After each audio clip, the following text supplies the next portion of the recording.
भेदभाव जुल्म मिटाएंगे, दुनिया नई बसाएंगे, नई है डगर, नया है सफर, अब हम नारी आगे ही बढ़ते जाएंगे। और हमारे इस सफर में कई लोग हमारा साथ देते हैं और उनमें में से एक काफी मेहनती और कर्मशील व्यक्ति आज हमारे साथ में है, जो कि हैं सरताज सिंह जी। तो सरताज सिंह जी, मैं आपका बहुत बहुत स्वागत करती हूँ शो में। और इस इवेंट से हम आपकी जर्नी को दिखाने की कोशिश करेंगे, शुरुआत से लेकर के आखिरी तक। तो मैं अपने दर्शकों को ये बताना चाहूंगी कि सरताज सिंह जी महिलाओं के लिए बहुत सारे से काम कर चुके हैं। उन्होंने महिलाओं को शिक्षित कराने के लिए कई जागरूकता कार्य किए हैं। उन्होंने अपनी जर्नी की शुरुआत कॉलेज से करी थी, जब वे एनएसएस के एक हिस्सा बने थे। जब वो एनएसएस के वॉलंटियर थे, तब उन्होंने महिलाओं के लिए काफी कार्य किया और वहीं से उनकी रुचि इस काम में आगे बढ़ी। उसके बाद उन्होंने महिलाओं की स्थिति में सुधार लाने के लिए तरह तरह के वेबिनार्स और शोज किए और इससे धीरे धीरे उनकी जर्नी आगे बढ़ती गई। और इसी के साथ मैं ये बताना चाहूंगी कि मैं हूँ आज के शो की आपकी होस्ट पलक गुप्ता और मैं विजय लक्ष्मी फाउंडेशन के साथ एक वॉलंटियर के रूप में काम कर रही हूँ। अब आपके मन में एक सवाल उठ रहा होगा कि विजय लक्ष्मी फाउंडेशन क्या है। तो विजय लक्ष्मी फाउंडेशन एक एनजीओ है जिसका कि विजन है कि वो महिलाओं को एक ऐसा समाज प्रदान कर सके जहाँ पर वे बहुत ही सम्मान के साथ और डिग्निटी के साथ इक्वली रह सके, जहाँ पर जेंडर इक्वालिटी की बात बहुत इक्वल तरीके से करी जा सके। और इनका विजन है कि ये एक ऐसी सोसाइटी क्रिएट करे जहाँ पे अपने मेंस को एजुकेट कर सके ऑन मेंस्ट्रुअल हाइजीन, और जो महिलाएं हैं और जो किन्नरें हैं उनके लिए एक इक्वल अपॉर्चुनिटी प्रोवाइड करें, उनको एक सम्मानजनक स्थान प्रोवाइड करें सोसाइटी में। 21वीं सदी में होने के बाद भी महिलाओं को वो स्थान नहीं मिल पाया है आज हमारे समाज में जो कि मिलना चाहिए था। तो विजय लक्ष्मी फाउंडेशन अपने तरह तरह के कार्यों से महिलाओं को ऊंचा स्तर प्रदान कराने की कोशिश करती है। तो इसके लिए वो बहुत सारे सी रोजगार के उनके नए नए तरीके उन्हें प्रोवाइड कराती है और उन्हें वोकेशनल ट्रेनिंग देती है, स्किल डेवलपमेंट ट्रेनिंग देती है। इसके अलावा और अवेयरनेस फैलाने के लिए कई सारे से एक्टिविटीज विजय लक्ष्मी फाउंडेशन करती है, जिनमें में से की है free meal distribution during COVID के दौरान फ्री खाना डिस्ट्रीब्यूट कराया गया था लोगों को विजय लक्ष्मी फाउंडेशन के द्वारा। सैनिटरी नैपकिन्स का डिस्ट्रीब्यूशन कराया गया है विजय लक्ष्मी फाउंडेशन के द्वारा फ्री में। और इसी तरीके से और भी वेबिनार्स और शोज कराए गए हैं ताकि जागरूकता लोगों में फैले और लोग धीरे धीरे अवेयर बने महिलाओं को लेकर के। और इसके साथ ही मैं अब थोड़ा बहुत सरताज सर से बात करना चाहूँगी उनके काम को लेकर के। तो सर, आप अपने बारे में बताइए, आपकी जन्म कहाँ का है और आपके घर में कौन कौन लोग हैं, आपकी फैमिली बैकग्राउंड क्या है सर? जी, तो सबसे पहले मैं विजय लक्ष्मी फाउंडेशन का बहुत बहुत धन्यवाद करता हूँ कि जिन्होंने मुझे आज एक इंटरव्यू के लिए आमंत्रित किया। तो मैं स्वयं को काफ़ी गौरवान्वित महसूस कर रहा हूँ कि आज आपके साथ मुझे जुड़ने का अवसर प्राप्त हुआ। और सबसे पहले बेसिकली बात की जाए तो मैं जिला कुरुक्षेत्र हरियाणा के गांव सुलपानी कला का निवासी हूं और मेरे पिताजी आर्मी से रिटायर्ड हैं और अभी किसान हैं। और मेरे घर में एक मेरी मदर है, एक मेरी सिस्टर है और मेरे ग्रैंड पेरेंट्स हैं। और जो मेरी शिक्षा की अगर बात की जाए तो मेरी जो स्कूलिंग है वो मेरे ग्रामीण स्कूल इलाके से ही हुई है। और उसके बाद मैं अपनी हायर एजुकेशन के लिए यहाँ पंजाब यूनिवर्सिटी चंडीगढ़ में अभी पढ़ाई कर रहा हूँ, एमए का छात्र हूँ यहाँ पे मैं। तो अभी मैं वर्तमान समय में एनएसएस का स्वयं सेवक भी हूँ और विजय लक्ष्मी फाउंडेशन के साथ भी एज अ वॉलंटियर अभी जुड़ा हुआ हूँ। और काफी कुछ सीखने को मिलता है विजय लक्ष्मी फाउंडेशन के साथ काम करके। मुझे करीब 1 साल से ज्यादा का समय हो चुका है विजय लक्ष्मी फाउंडेशन के साथ काम करते हुए। काफी कुछ नए अनुभव हुए, काफी कुछ सीखने का मुझे अवसर प्राप्त हुआ। ओके सर, तो सर आपको विजय लक्ष्मी फाउंडेशन के साथ बहुत अच्छा एक्सपीरियंस रहा है। सर, आप और लोगों को बता सकते हैं कि कैसे वो विजय लक्ष्मी फाउंडेशन से जुड़ सकते हैं और वो भी एक्सपीरियंस ले सकते हैं? जी, तो बेसिकली मैं विजय लक्ष्मी फाउंडेशन से लास्ट ईयर 26 जनवरी को एक क्विज कंपटीशन ऑर्गेनाइज किया गया था जिसमें मैंने भी पार्टिसिपेट किया था और वहां पे मेरी सेकंड पोजीशन मैंने गोट की थी। तो विजय लक्ष्मी फाउंडेशन के द्वारा जो विनर्स थे उनको फ्री 1 मंथ की इंटर्नशिप दी गई थी। तो मैंने उस इंटर्नशिप में as a event coordinator participate किया और 1 महीना काफी काम किया, उसमें काफी कुछ नई चीजें सीखने को मिली। और उसके बाद फिर as a volunteer Vijay Lakshmi foundation को ज्वाइन कर लिया और उसके बाद अलग अलग गतिविधियों का आयोजन भी किया। और अगर कोई साथी विजय लक्ष्मी फाउंडेशन के साथ अब जुड़ना चाहता है तो उसके लिए विजय लक्ष्मी फाउंडेशन की एक वेबसाइट है वेबसाइट पे जाकर आप वहां पर नीचे लिंक दिया गया है, तो वहां पे एज अ वॉलंटियर जुड़ने के लिए आप अपनी क्वेरी डालिए और कहिए कि मैं स्वयंसेवक के तौर पर जुड़ना चाहता हूँ और ये मेरी क्वालिफिकेशन है और मैं इस तरह समाज में बदलाव लेकर आ सकता हूँ। निश्चित तौर पे उसका 24 घंटों के अंदर अंदर रिप्लाई कर दिया जाएगा। तो इस तरह से अगर कोई स्वयंसेवक जुड़ना चाहता है, बनना चाहता है, समाज के अंदर कुछ बदलाव की भावना के साथ काम करना चाहता है, महिलाओं को समाज में आगे लेकर आना चाहता है और समाज में लिंग समानता को स्थापित करना चाहता है, तो निश्चित तौर पर मुझे लगता है कि विजयलक्ष्मी फाउंडेशन से अच्छा कोई विकल्प है ही नहीं, क्योंकि काफी अच्छा काम करते आ रहे हैं काफी लंबे समय से विजयलक्ष्मी फाउंडेशन। मैं हालांकि 1 साल से जुड़ा हूं, परंतु जो पहले कार्य किए गए हैं वो भी काफी अच्छे कार्य थे। अब स्थिति कोविड-19 लॉकडाउन के कारण वर्चुअली हम मिल पा रहे हैं, उससे पहले जो गतिविधियां ऑफलाइन ग्राउंड लेवल पे आयोजित की गई हैं, तो काफी अच्छा कार्य किया गया विजयलक्ष्मी फाउंडेशन के द्वारा अब तक। और मुझे पूर्ण रूप से उम्मीद है कि भविष्य में भी अपने लक्ष्यों को विजयलक्ष्मी फाउंडेशन प्राप्त करने में कामयाब होगी और जो समाज की स्थिति है वो बदलाव लाने के लिए, महिलाओं को सशक्त करने के लिए अपना योगदान देती रहेगी। Okay, thank you sir. Sir, इसके साथ ही मैं ये जानना चाहूंगी कि आप जैसे इतने सालों से महिलाओं के लिए काम कर रहे हैं, तो आपने किस किस एरिया में वर्क किया है ग्राउंड लेवल में महिलाओं के लिए? कौन कौन से ऐसे टारगेट पॉइंट्स थे जहां पर आपने अपना कंट्रीब्यूशन देने की कोशिश करी है सर? जी, जैसे कि बेसिकली मैम मैंने आपको बताया कि मैं ग्रामीण क्षेत्र से बिलोंग करता हूँ, तो सबसे पहले हमने अपना काम जो करना शुरू किया था वो ग्रामीण क्षेत्र में ही किया था। तो ग्रामीण क्षेत्र में लगभग ये स्थिति आज भी भारत के अंदर है, ये सच्चाई है बिल्कुल। आप शहरों के मुकाबले देखें तो ग्रामीण क्षेत्र की जो महिलाएं हैं, लड़कियां हैं, उन्हें घर से बाहर नहीं निकलने दिया जाता है और उसके साथ ही उनकी शिक्षा का बहुत एक कह सकते हैं कि आप बहुत बड़ी समस्या है आज, क्योंकि उन्हें शिक्षित नहीं किया जा रहा है। तो इसको लेकर एक अवेयरनेस कैंपेनिंग हमने चलाया था, जो गांव-गांव को जोड़ के हमने एक कैंपेनिंग चलाया था अपने डिस्ट्रिक्ट कुरुक्षेत्र के अंदर, और विजयलक्ष्मी फाउंडेशन के साथ अंबाला के अंदर भी हमने हरियाणा के अंदर काम किया है। और इसके अलावा हमारी कुछ यूनिट्स महाराष्ट्र में भी काम कर रही है, मध्य प्रदेश में भी काम कर रही है, वहां पर भी हमने यह अभियान चलाया हुआ है। तो मैंने बेसिकली ग्रामीण क्षेत्र पर जाकर गांव के सरपंच से बात करके वहां पे अपने विचार प्रकट करने की कोशिश की है।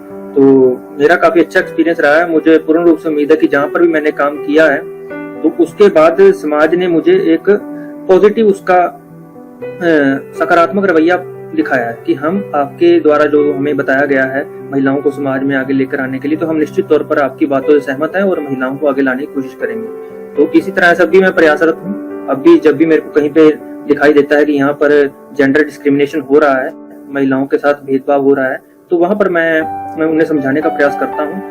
और मुझे पूर्ण रूप से उम्मीद है कि आने वाले समय में समाज की सोच में बदलाव आएगा और जिसमें विजयलक्ष्मी फाउंडेशन का मुख्य भूमिका होगी। Thank you sir. सर, हमें कहीं से पता चला है कि आपको पीएम युवा स्कीम में सेलेक्ट किया गया है और आपकी बुक पब्लिश होने वाली है और उसके लिए आपको 3 लाख की कैश स्कॉलरशिप मिलने वाली है। तो उसके लिए सर बहुत बहुत कंग्रेचुलेशंस। जी, बहुत बहुत धन्यवाद मैम आपका। और इसके साथ ही मैं छोटा सा किस्सा भी जोड़ना चाहूंगा कि विजयलक्ष्मी फाउंडेशन के साथ जैसे बताया कि मैं 1 से ज्यादा 1.5 साल लगभग हो गया मेरे को काम करते हुए। तो लगभग मैं यहाँ पे न्यूज कमेटी का इंचार्ज, मेरे को जो फाउंडर सर हैं हमारे राहुल गुलाटी जी, उनके द्वारा मेरे को बनाया गया था। तो उससे मेरी लेखन शैली में इतना सुधार हुआ कि मैं जो भी न्यूज होती थी या कोई प्रेस रिलीज करनी होती थी या कोई कंटेंट से रिलेटेड कोई काम होता था तो वो मैं करता था पूर्ण रूप से। तो उसको करने से मैंने एज अ वॉलंटियर बहुत कुछ चीजें सीखी, उससे मेरी राइटिंग स्किल्स इतनी इंप्रूव हुई। और जब मैंने प्राइम मिनिस्टर युवा स्कीम की अपनी बुक का प्रपोजल रेडी कर रहा था तो उसमें मेरे को काफी ज्यादा उसमें हेल्प मिली। तो मैं तो स्वयं को गौरवान्वित महसूस कर रहा हूँ कि यह मेरे लिए गर्व का विषय तो है ही है, परंतु मेरे लिए यह गर्व का विषय इसलिए भी है क्योंकि विजयलक्ष्मी फाउंडेशन का पार्ट होते हुए मैंने इस अचीवमेंट को हासिल किया। तो सर्वप्रथम ये विजयलक्ष्मी फाउंडेशन के लिए एक बहुत बड़ी अचीवमेंट है। और अन्य सभी स्वयंसेवक जो इस वीडियो के माध्यम से मुझे देख रहे हैं वो भी जुड़ सकते हैं और कुछ अच्छा सीख सकते हैं। हमेशा ही विजयलक्ष्मी फाउंडेशन ओवरऑल डेवलपमेंट पर ज्यादा ध्यान देती है ताकि सभी का एक तरह से सर्वांगीण विकास किया जा सके। तो इस तरह से मेरी एक जर्नी रही थी पीएम युवा स्कीम तक पहुंचने की, और उसमें विजयलक्ष्मी फाउंडेशन के द्वारा जो मैंने चीजें सीखी एज ए इंटर्न के तौर पे, एज ए वॉलंटियर के तौर पे, एज ए न्यूज कमेटी के इंचार्ज के तौर पे कंटेंट रेडी करने में, तो उसने मुझे प्राइम मिनिस्टर युवा स्कीम में सिलेक्ट होने में काफी ज्यादा हेल्प की। जी सर, विजयलक्ष्मी फाउंडेशन को भी बहुत गर्व है आपके सिलेक्शन पर। और सर, आप अपने बुक का टाइटल बता सकते हैं, किस जॉनर में आपने ये बुक का टाइटल दिया था? जी मैम, मेरी बुक का जो मेन प्रपोजल है वो भारत की आजादी के आंदोलन के अंदर जो दलित व आदिवासी स्वतंत्रता सेनानी हैं, जो गुमनाम रह गए हैं, जिनके बारे में आज समाज के लोगों को पता नहीं चल पाया है, तो बेसिकली उनके ऊपर मैंने अपनी बुक राइट की है। इसमें टोटल 11 चैप्टर्स हैं। तो अभी मेरी बुक का प्रपोजल एक्सेप्ट हो चुका है। ये बुक रिसर्च उसके ऊपर जारी है मेरी, तो अभी उसको जून तक का हमारे पास समय दिया गया है और जुलाई में उसको पब्लिश कर दिया जाएगा। और 15 अगस्त 2022 को भारत के प्रधानमंत्री श्री नरेंद्र मोदी जी वो सभी जो भारत से चुने गए 75 लेखकों की पुस्तकों का अनावरण करेंगे। तो यह मेरे लिए बड़ा गर्व का विषय है कि विजयलक्ष्मी फाउंडेशन के साथ रहते हुए मैंने इस अचीवमेंट को हासिल किया। Thank you sir. सर, जब आपने इतना महिलाओं के लिए काम किया तो आपको क्या सीख मिली, आपको क्या लेसन मिला इतना काम करके महिलाओं के लिए? क्या आपने कुछ? जी मैम, जब भी हम कहीं भी जाकर मैम कार्य करते हैं समाज में, एक सकारात्मक सोच के साथ जब हम चलते हैं कि हमने समाज के अंदर बदलाव लेकर आना है, तो निश्चित तौर पर हमारे साथ कई तरह के एक्सपीरियंसेस होते हैं। हम उसमें अच्छी बातों को भी देखते हैं, समाज की नकारात्मकता को भी समझते हैं कि समाज में आज किस तरह से जो महिलाओं को पीछे किया जा रहा है उसके पीछे वजह क्या है। सब उन वजहों को समझते हैं, उसके बाद उसका एनालिसिस करते हैं। एनालिसिस करने के बाद उसके बाद हमें पता चलता है कि इस स्थिति को अगर बदलाव लाना है तो हम किस तरह से इन जो डीमोटिवेटेड लोग हैं या जो पुरुष प्रधान समाज जिनकी एक सोच बन चुकी है, तो उनकी सोच को किस तरह से बदला जाए। तो इस तरह से विजयलक्ष्मी फाउंडेशन के साथ जब कार्य करना शुरू किया महिलाओं के साथ, महिलाओं को समाज में आगे लाने के लिए, तो काफी नए एक्सपीरियंस हुए, नए नए लोगों से बातचीत करने का अवसर प्राप्त हुआ और उन्हें अपने विचार प्रस्तुत, उनके विचार सुने, फिर अपने उनको बताए। तो उससे मुझे निश्चित तौर पर पूर्ण रूप से विश्वास था कि जहां भी मैं जाऊंगा वहां एक अच्छी छाप छोड़ूंगा और समाज के अंदर एक सकारात्मक सोच के साथ मैं गया था कि बदलाव आएगा। ये मैं शुरू से ही निर्धारित करके चला था कि बदलाव लाने के लिए हमें कार्य करना है। हमें यह नहीं सोचना है कि कार्य संभव होगा या नहीं होगा, हम ये सोच के चलेंगे कि हम अवश्य ही जीत प्राप्त करेंगे। तो इस सकारात्मक सोच के साथ मैंने ये काम शुरू किया था और काफी कुछ मैंने नया सीखा, लोगों से इंटरेक्शन हुए, लोगों की सोच को समझा और उनकी सोच को किस तरह से बदला जा सकता है उसको एनालिसिस करके उसको बदलने की कोशिश की है। और निश्चित रूप से आने वाले समय में मुझे लगता है कि इसके सकारात्मक परिणाम जरूर निकलेंगे। जी सर। तो सर, जो आपकी सोच इतनी सकारात्मक है, आप हमेशा इतने पॉजिटिव रहते हैं, तो इसके पीछे आप किसी से इंस्पायर्ड रहते हैं या आप सेल्फ मोटिवेटेड हैं? आपका कोई रोल मॉडल है इस फील्ड में जिनको आप देखते हैं और जिनके जैसा आप काम करने की सोचते हैं? जी, यहाँ ये बहुत अच्छा प्रश्न आपने किया।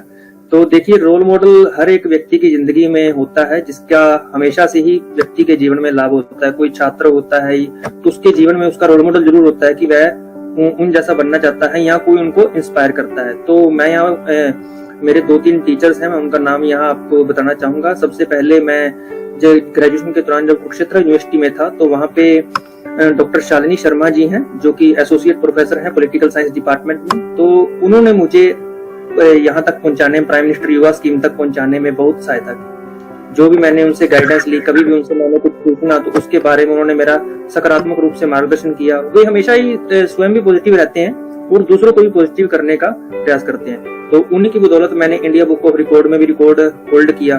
तो मैं एज अ रोल मॉडल के तौर पे उनको मान के चलता हूँ कि एज अ आइडियल जैसा मैम की अचीवमेंट है, मैं भी वैसी अचीवमेंट्स को हासिल करूँ। तो इसके साथ ही हमारे वहाँ कुरुक्षेत्र यूनिवर्सिटी में वहाँ एक लाइब्रेरियन थे डॉक्टर अजय कुमार अरोड़ा जी। मैं हमेशा ही कभी भी कोई दिक्कत आती है तो सर से संपर्क करता हूँ, सर का मार्गदर्शन लेता हूँ कि सर एकेडमिक लेवल पे मुझे ये समस्या आ रही है, यहाँ रिसर्च पेपर कैसे लिखना है, रिसर्च पेपर को पब्लिश किस तरह करवाना है। और ये प्राइम मिनिस्टर युवा स्कीम का जो बुक का प्रपोजल था उसमें मैंने सर की काफी ज्यादा हेल्प ली। तो सर ने बताया किस तरह से आपको एक बेस्ट अप्रोच के साथ काम करना है और जिससे कि निश्चित रूप से आपका सिलेक्शन हो। और अब वर्तमान समय में पंजाब यूनिवर्सिटी चंडीगढ़ में पढ़ रहा हूँ। तो यहाँ पर मेरे एनएसएस के प्रोग्राम ऑफिसर हैं और इसके साथ ही सेंटर ऑफ सोशल वर्क के चेयरपर्सन भी हैं डॉक्टर गौरव गौड़ जी। तो वो भी मेरे लिए एक आइडियल के तौर पे हैं क्योंकि उनका मैंने जिस तरह से एज अ टीचिंग तो प्रोफेशन है ही उनका, तो जैसे उनका समाज के प्रति जो कल्याण की भावना है उनके अंदर, उनसे मैं काफी ज्यादा इंस्पायर होता हूँ। क्योंकि आज भी अगर एक बात देखी जाती है कि मनुष्य के अंदर इंसानियत खत्म हो चुकी है, जैसे कहा जाता है कि ह्यूमैनिटी नहीं रही है, सभी लोग सेल्फिश हो गए हैं, सभी अपने अपने बारे में सोचते हैं। परंतु जब मैं इनसे मिला तो मेरी सोच में बदलाव आया। मैंने भी सोचा कि हाँ, आज भी कुछ व्यक्ति आज भारत के अंदर हैं जो समाज के प्रति बदलाव लाना चाहते हैं, जिनमें आज भी इंसानियत जिंदा है। तो डॉक्टर गौरव गौड़ जी मेरे लिए एक प्रेरणा के स्रोत हैं। मैंने कभी भी कोई समस्या आती है पंजाब यूनिवर्सिटी के अंदर तो मैं सर से संपर्क करता हूँ। सर का इतना अच्छा अनुभव भी है उनके पास और हमेशा ही मुझे प्रेरित करते हैं कि सरताज आप बहुत अच्छा कर रहे हैं और इसी तरह से आगे बढ़ते रहिए। तो मेरे ये कुछ रोल मॉडल थे। बाकी शिक्षा के साथ साथ हम प्रतिदिन कहीं ना कहीं से कुछ नया सीखते हैं। मैं सभी का नाम यहाँ नहीं ले पाऊँ क्योंकि इंटरव्यू में समय बहुत कम है, तो समय को ध्यान में रखते हुए मैंने आपको कुछ मुख्य नाम बता दिए। बाकी जिनका नाम नहीं ले पाया, मैं अप्रत्यक्ष रूप से जिनसे कुछ सीखा है उनका भी बहुत बहुत मैं धन्यवाद करता हूँ। तो यही मैम मेरे एज अ आइडल के तौर पर मेरे को इंस्पायर करते हैं, मुझे हमेशा मोटिवेट करते हैं। ओके सर, तो सर जैसे आपने समाज में जब महिलाओं के लिए काम किया तो उसमें आपको क्या लगा कि कौन सा ऐसा हिस्सा है जहाँ पर दिक्कतें सबसे ज्यादा हैं और महिलाएं अभी भी पीछे क्यों है? इसके पीछे कोई सोच है या कोई इसके पीछे सबसे बड़ा कारण क्या है आपके हिसाब से? देखिए मैम, ये एक आपका बहुत ही रेलिवेंट प्रश्न किया आपने कि किस तरह की दिक्कतें हैं। दिक्कतें मैम सबसे ज्यादा तो ग्रामीण क्षेत्रों के अंदर ही हैं। शहरी क्षेत्र और ग्रामीण क्षेत्र की आप अगर कंपैरिजन करके देखेंगे, डेटा को उठा के देखेंगे तो शहरी क्षेत्र की महिलाएं पूर्ण रूप से शिक्षित हो पा रही हैं। हालांकि कुछ उनमें से कुछ प्रतिशत न हो पा रही हो किसी वजह के कारण, परंतु ग्रामीण क्षेत्र की जो महिलाएं, लड़कियां हैं, बेटियां हैं, वो बहुत ही मुश्किल से उनको 12वीं तक की परीक्षा पास करवाई जाती है। उसके बाद उच्च शिक्षा का तो उन्हें अवसर ही नहीं मिल पाता है। तो इसके लिए उनको काफी ज्यादा संघर्ष करना पड़ता है। इसके साथ ही कुछ पारिवारिक आर्थिक स्थितियां होती हैं कि पेरेंट्स के पास धन का अभाव होता है, वे बच्चे को अपने को गांव से बाहर भेजने के लिए उनके पास आर्थिक संसाधनों का अभाव है, वे शिक्षा नहीं दिलवा सकते हैं। तो इस तरह से मैंने देखा कि ग्रामीण क्षेत्र के अंदर महिलाओं को आगे आने के लिए काफी ज्यादा चुनौतियों का सामना करना पड़ रहा है। और एक बात यहाँ जोड़ना चाहूंगा मैं कि ग्रामीण क्षेत्रों के अंदर उच्च शिक्षण संस्थान भी नहीं है और स्कूलों की काफी ज्यादा कमी है। अगर लड़कियों को शिक्षा प्राप्त करने के लिए जाना पड़ता है तो उन्हें भी अपने घर से 2 से 4 किलोमीटर दूर ही जाना पड़ता है।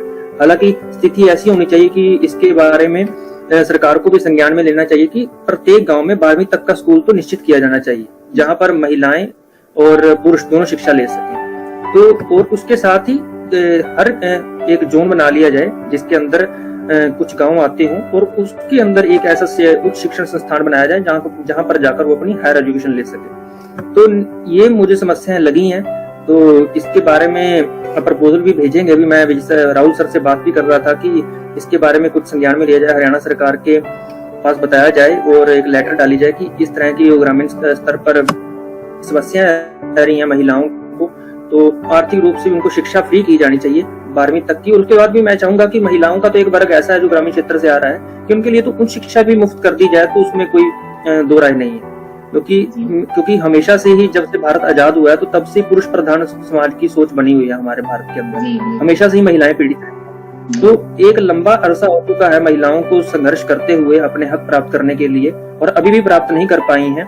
तो उसके लिए आज सरकार को एक सकारात्मक रवैया अपनाना होगा और महिलाओं के हित में ज्यादा से ज्यादा मजबूत निर्णय लेने होंगे, ताकि आने वाले समय के जो स्थितियां होंगी, जो आने वाली युवा पीढ़ी अब आगे आ रही है, तो उनकी सोच में बदलाव आए और वे समाज के अंदर महिलाओं को अपलिफ्ट करने का प्रयास करें और समाज में लिंग समानता को स्थापित करने की कोशिश करें। मतलब कहीं ना कहीं कमी इंफ्रास्ट्रक्चर में है और गवर्नमेंट एफर्ट्स में है। जी okay sir, thank you sir for giving your views. और सर जैसे आप एक यूथ हैं और आप रियल फाउंडेशन के साथ जुड़े हैं और इतने अच्छे अच्छे काम कर रहे हैं, तो आप और यूथ लोगों को क्या मैसेज देना चाहेंगे? आज की युवा पीढ़ी को आपकी तरफ से क्या आप मैसेज डिलीवर करना चाहेंगे अपनी तरफ से?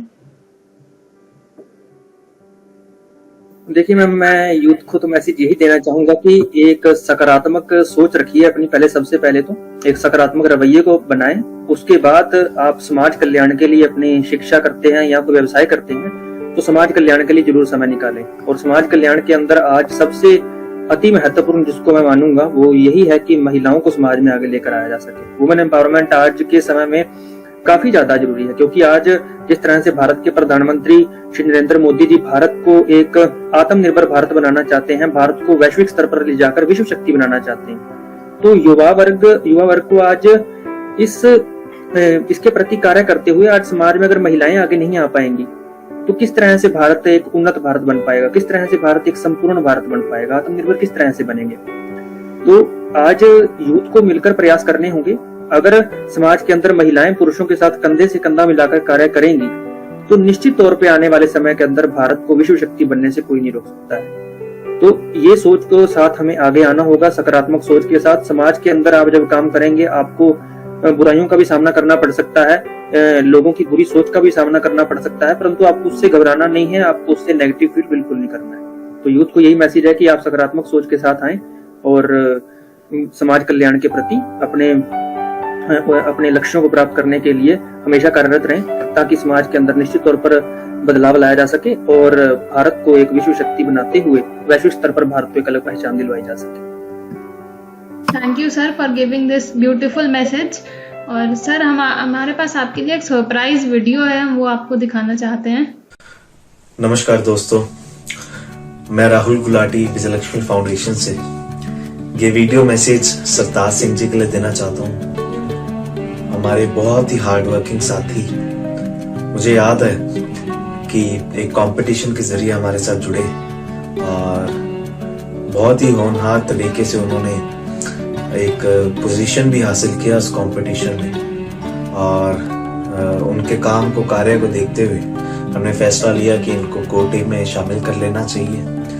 और मैं बता देना चाहता हूँ सभी दर्शकों को भी कि सरताज सिंह जी काफी लंबे समय से हमारे साथ जुड़े हैं और सबसे अच्छी खूबी मुझे ये लगती है सरताज जी की कि कभी भी इन्हें कोई काम कहा हो संस्था के लिए तो कभी भी इन्होंने मना नहीं किया, हमेशा बढ़ चढ़कर आगे आए, योगदान दिया और अपने इनपुट्स दिए कि किस तरह हम और अच्छा कर सकते हैं, किस तरह हम और सोसाइटी को सर्व कर सकते हैं। तो बहुत अच्छी बात है। और मुझे पता लगा कि हाल ही में इनका चयन हुआ है प्रधानमंत्री युवा स्कीम के लिए, जिसमें इनको कैश मनी, कुछ स्कॉलरशिप भी दी जा रही है। सो मेरी तरफ से बहुत सारी शुभकामनाएं हैं, पूरी विजयलक्ष्मी फाउंडेशन की टीम से इनको शुभकामनाएं हैं, इनके परिवार को मेरी शुभकामनाएं हैं।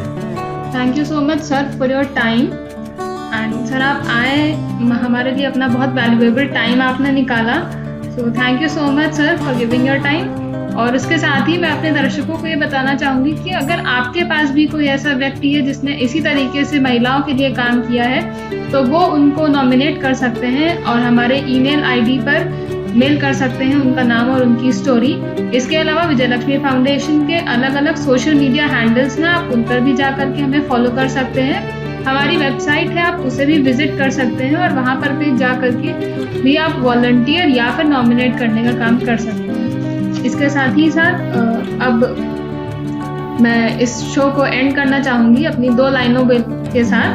तो ये वो 2 लाइनें ये हैं कि आज मुश्किल है, कल थोड़ा बेहतर होगा, बस उम्मीद मत छोड़ना, भविष्य ज़रूर बेहतरीन होगा। तो हमेशा इसी पॉजिटिव सोच के साथ मैं आप सभी के साथ विदा लेना चाहूँगी। Thank you so much sir once again for giving your valuable time. Thank you so much sir. Thank you so much.